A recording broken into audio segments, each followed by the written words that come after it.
Hello and welcome back to the next instalment of building the Back to the Future guitar.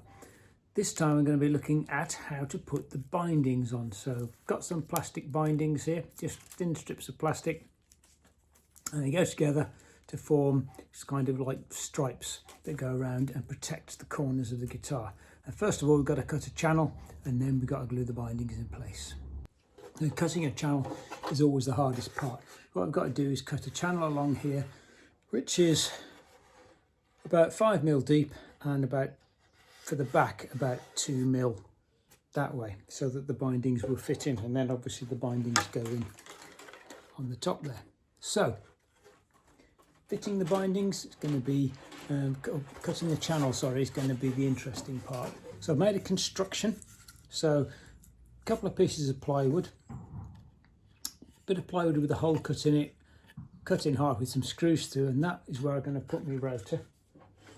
So I've taken the rotor out of its metal casing because the metal casing was in the way. That goes in there like that, and then we've got a binding cutter on here. So this, because it's got a bearing on, you can see that it will cut just above the bearing. So that should cut a 1mm deep channel, and I can change this bearing to get different depth of channels. And the idea is that this gets mounted vertically. Now I've also put a collar around this that slides up and down, so I can then clamp that collar onto my workbench, and that will hold that nice and steady and vertical. And the whole thing then goes into my Black & Decker workmate and gets clamped solid. So then this here is the setup that I've got. This, because the front's not on it yet, this is solid, and this, because it's a constant width rim all around the outside, this is flat, and this is all at the same height. So I can just set this to the right height and then clamp that all in place. So you can see that this table is mounted on top of a Black & Decker workmate. The workmate is then clamping this piece so it can't go up and down. I'll put clamps on these bits here on this collar so that the whole thing doesn't rock side to side and up and down. And then I can just move this up and down collar to get the right height, so that I'm cutting at exactly the right height. And then it's just a case of, with it running, just running this around, and it should cut a channel for me as long as I'm careful. So I've tested the thing, and I've got some little test pieces that I've made that are actually the same size, exactly the same size as this. So I can compare this. I can do a little test on here, check to see that the depth is right, and then before I actually commit to the real thing, I don't want to make a big old mess in the first instance. So we're ready to actually try the real thing now.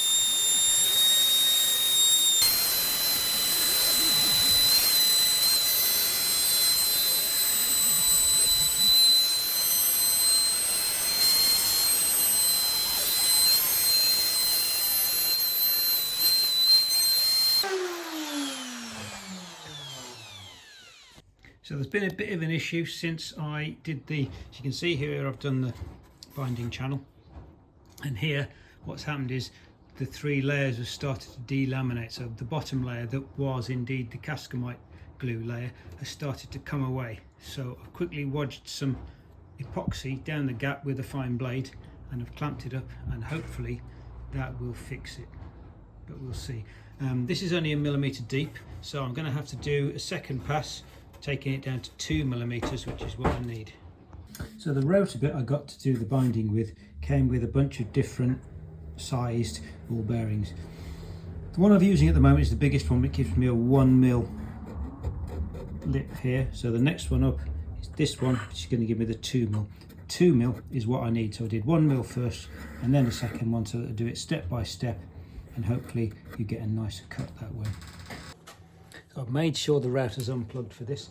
I'm leaving it exactly where it is, all clamped in, and what I'm going to do is just swap the bearing, and that way I don't have to move all this and then realign it again, and I know it's going to line up with the existing groove.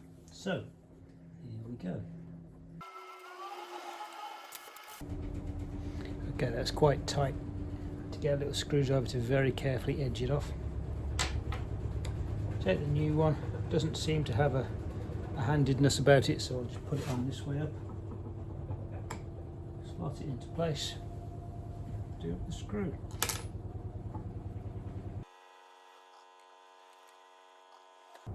Not the easiest thing, but it's much better than having to realign it all. Okay, good to go. I'm going to test it on a bit of scrap first as well to make sure that it's working properly before even touching my guitar with it. So here's the bit of scrap that I've been using, so we'll try it again on this, make sure everything measures up.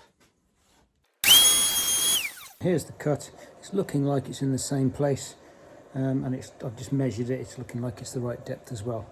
So I shall try with the guitar, and what I'm going to do is just try a tiny little bit in the corner here first, and then if that's all good, I'll carry on around.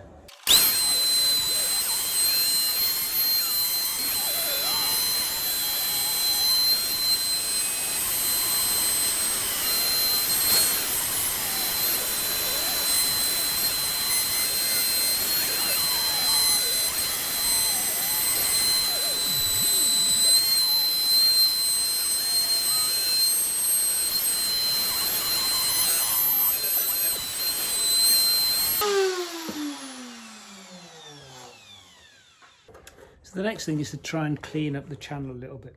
It's nicely cut and it's all nice and even, but in some cases just go around with a very sort of fine sort of file and just clean up the bits where there's just bits of tear out and little bits of glue sticking out, and just go around and clean all that up so that it's ready.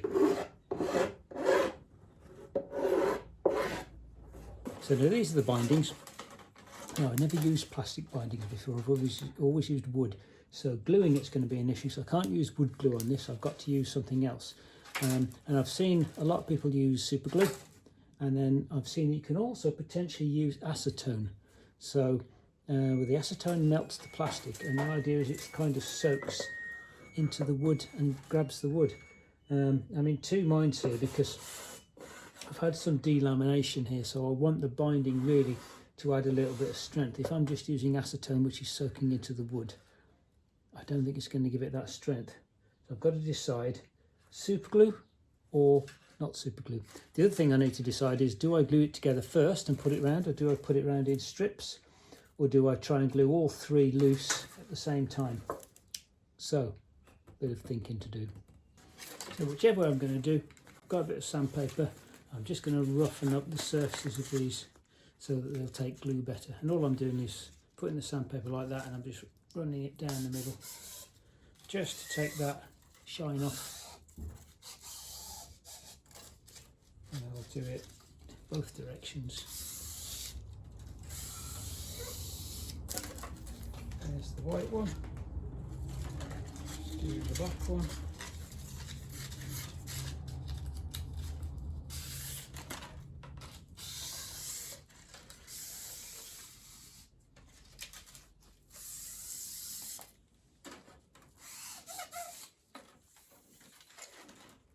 Finally, the thicker one. Now, the thicker one I discovered had a little polythene coating on it that I could just peel off. So I think I've got all that. Because obviously, if I try and stick it and there's a coating and a film on top of it, it won't work. Now, the other thing I've got here is this thick one is much longer than the thinner ones. And because of the way this guitar is, I can get the longer one all the way around, but I can't get these quite all the way around, unfortunately. So what I'm going to have to do is start in the middle here, gluing this on, but start these halfway along. That's going to make it really quite awkward. So I'm wondering if I can glue them together to start with in some way.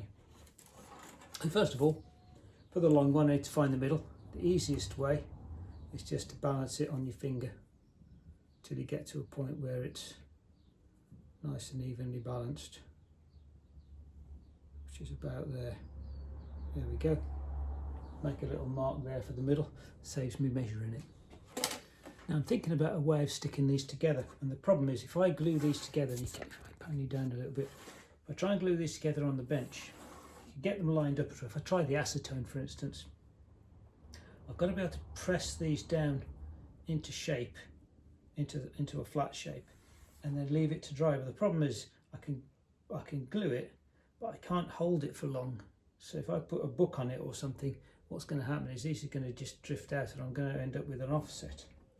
So that is going to be a bit of a problem. So either I find a groove somewhere that I can put these into, or I'm going to have to do them individually. So with a little bit of trial and error, what I've found is I can start to glue these together. So I'll get some acetone on a brush. I put it in between the two strips so it's getting on both. And then I drive the brush along. And then I lined it up carefully. And then I get a bit of wood. I put the bit of wood on top of it. Press it down for 30 seconds. And it seems to stick. So what I'm finding with this acetone is that it's bonding, but the bond isn't that strong. And it's a bit erratic, so I'm trying to glue the white layer on top. I managed to glue the black onto the thick white, but now I'm trying to glue the thin white on. It doesn't seem to be sticking at all. So it's a bit erratic. I don't really trust it. So what I'm going to do, I've got the black and white one. What I'm going to do is I'm going to use tape. I'm going to use super glue the same way, a fairly standard way. I'm going to tape it around, and then I'm going to put super glue down the gaps. So the difficult part, obviously, is just starting it off here, getting everything lined up. So I've got the middle there, just to make sure, because my little marks rubbed off. So let's find the middle again, balancing it, which is about there. That's about where I need the other white one. I can then put it in the slot where it's going to go. Take a piece of tape, so sticking it to the side first and then pulling it tight across the top. And there we are. I'm going to continue round like that until it's all held in place.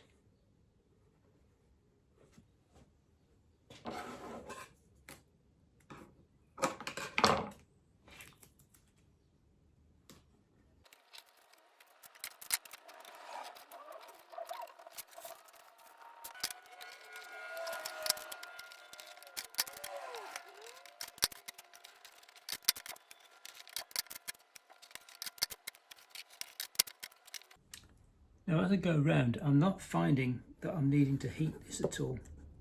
It's all bending pretty easily. I might need to heat it as I get to this top corner, but we'll see how that goes.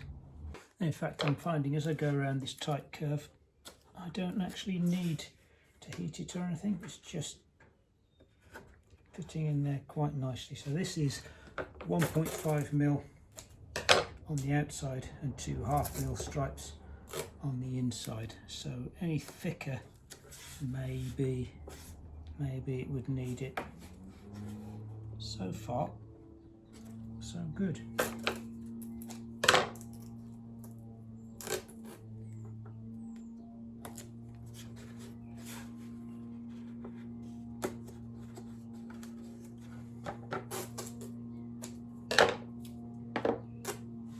This is the last piece going in.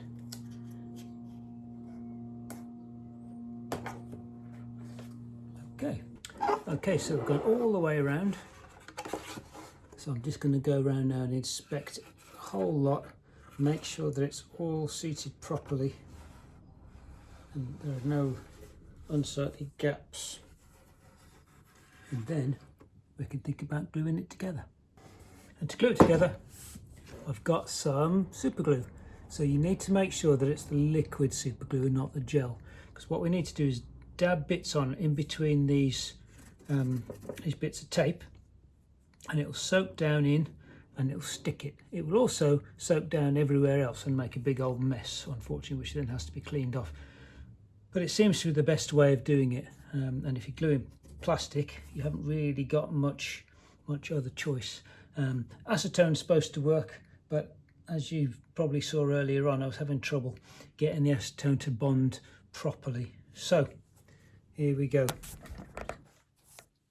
Rather painstaking, but so I'm putting a drip inside and a drip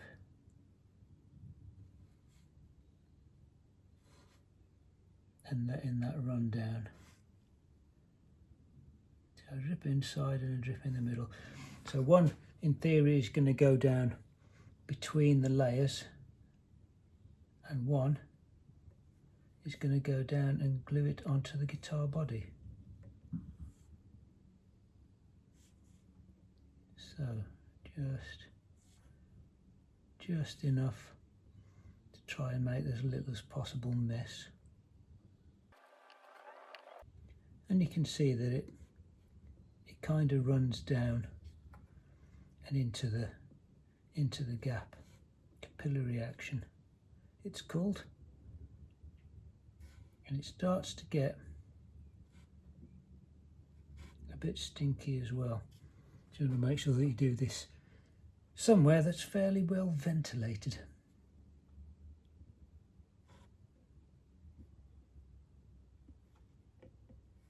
Okay, I'll keep going with this and then I'll start the camera up again when it's done. It's going to take a while. So I've been all the way around the outside, and we can leave that now. What I can also do is put some into this gap here. I'm not sure if I'm going to need that.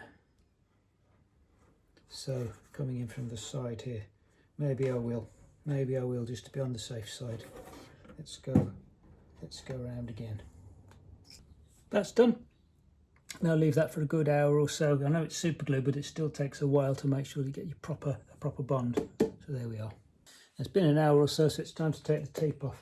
I should add that before I did any of this, I put a coat of sanding sealer on, and that'll have a couple of effects. One, that it's less likely to split out when you're actually going around cutting the channel, and secondly, it's less likely that the tape will stick and pull out shards of the wood. So let's get the tape off and see what it's like.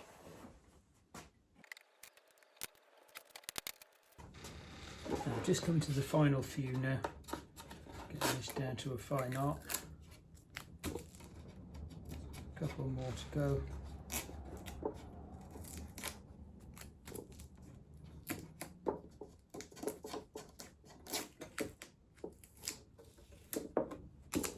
There we are. That's all the tape off.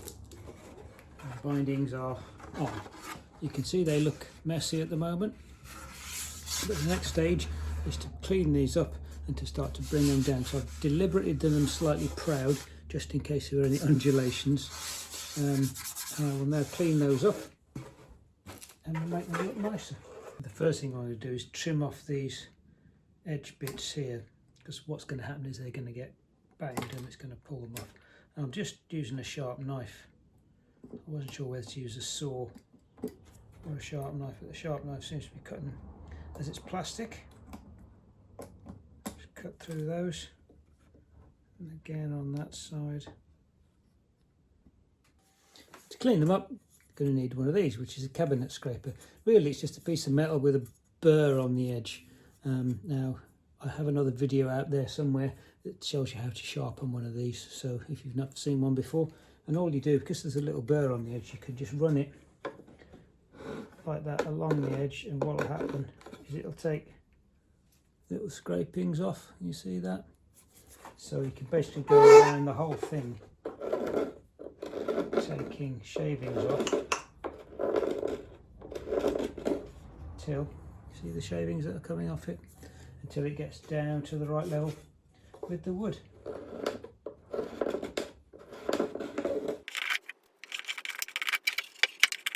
So having played with this for a little bit, I'm finding that with a cabinet scraper, when there are lumps and bumps of glue super glue on the edge there, what's happening is the cabinet scraper bumps over it.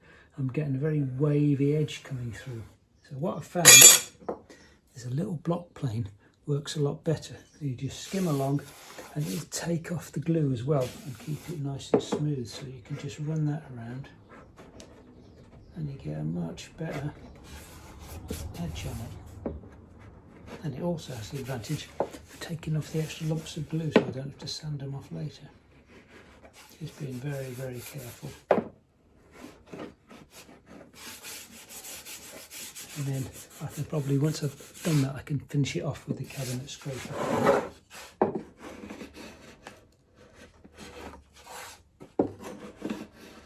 And here we are, here's the final thing. Let me hold it up to the camera, you can see what it looks like. Here you've got the 3 stripes, white, black, white, and it's all nicely fitted there. So that's that done. So hopefully, that's quite a long one, but hopefully that was interesting. Hopefully that was informative. Please give me a like if you liked it. Don't forget to press subscribe. Maybe I'll see you next time.